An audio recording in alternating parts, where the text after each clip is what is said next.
खिदमतगार foundation, जहाँ गम वहाँ हम, जहाँ जहाँ गम वहाँ वहाँ हम। इंशाअल्लाह इंशाअल्लाह इंशाअल्लाह एहतमाम नाल चलता पे इंशाअल्लाह। जिमें जिमें मेरिया मावां भैन आ रही ने राशन लैके जा रही ने, इंशाअल्लाह इंशाअल्लाह किसी भी ते इंशाअल्लाह इंशाअल्लाह असी कोशिश करांगे कि यह भी तरीकाकार जिहड़ा ना इनू भी खत्म किया जाए।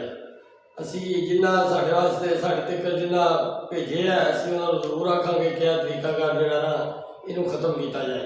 ठीक है जी। तो इंशाअल्लाह इंशाअल्लाह असी साड़ी भैन आई है, यदा हाल तो हवाल पूछ रहे हैं ये किस तरह आई है। अस्सलाम वालेकुम। है मेरी भैन का बैग जी, मेरी भैन किस तरह आई? राशन लैन आए, कितों आए? दत्त कलां तो आए। तुहाडे खावन की करते हैं? तुहाडे खावन मियां को भी तुहाडे चार बच्चे ने तुहाडे?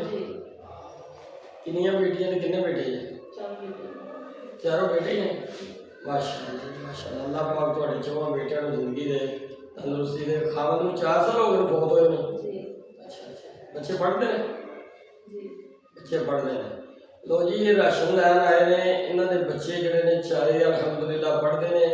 असी कोशिश करांगे कि आइंदा भी कोई भैन मेरी हल ध्यान करे, इसका कोई महीना पक्का ला छे ताकि ये अपने बच्चों का खर्चा चुक सके और उन्होंने तालीम अच्छे तरीके उन्होंने दवा सके, ताकि कल वो बच्चे भैन साड़ी दे सिर का सहारा बनन ते इहदी हर जरूरत बनन ते इहदी हर खुशी बनन। आमीन सुमा आमीन। असी अपनी भैन को राशन देने, लियाओ जी इधर राशन लिया के इन्हों इधर रखो।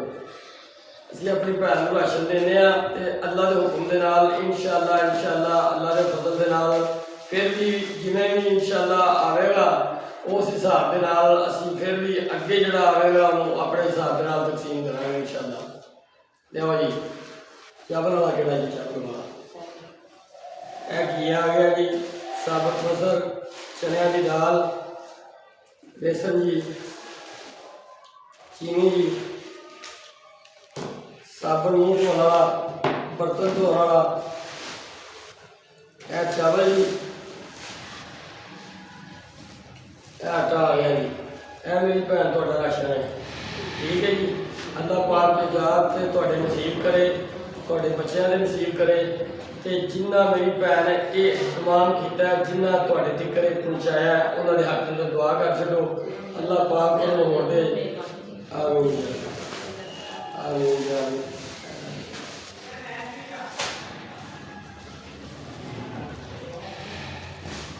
इंशाअल्लाह इंशाअल्लाह मेरी भैन कोशिश करांगे, इंशाअल्लाह कोशिश करांगे। ए लियाओ जी इधर, इन्होंने को राशन लियाओ, वो भी कोशिश करांगे अल्लाह के हुक्म के नाल और अल्लाह के फजल के नाल जो तुहाडे नसीब है वो तो तुहाडे तक पहुंचे इंशाअल्लाह। पाकिस्तान जिंदाबाद। अस्सलाम वालेकुम।